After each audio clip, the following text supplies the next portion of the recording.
Bu prinsipial mesele. Prinsipial meselede Müslüman kişi korkarga tiyiş değil.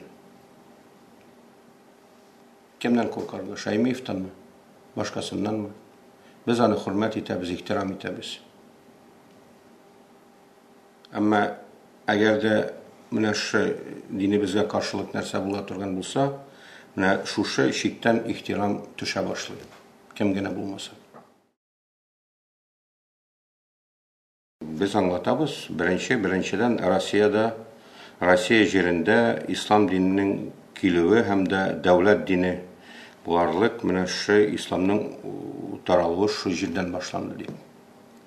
Derbent tügül, başka yer tügül. Çünkü Derbent o lokal oran. Müslümanlar kildi, ondan sonra ki vakitka yugaldı. Hemen tüp Rusya yerindeki birinci İslam dininin taralığı yeri şunda. Bu nerse menimçe bugün bulmasa ertege bulacak inşallah. Bu nerse gerek, o instrument. Müslüman partiyası bulurga tiyiş.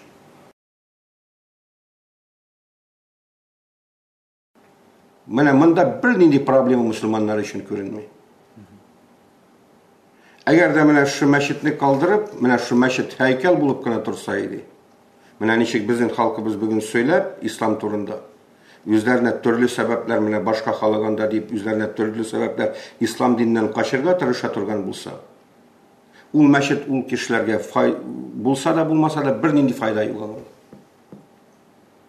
Şuna göre inşallah da yakşı meşit bular. Eğer de stratejik kara turgan bulsak, İsrail'e bu nerse gerek mi?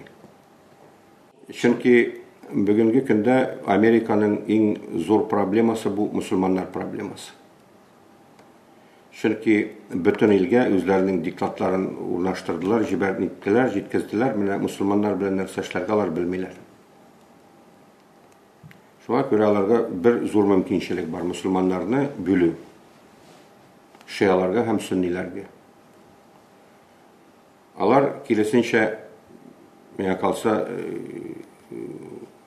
deliler İran güçlürek bulsun diye.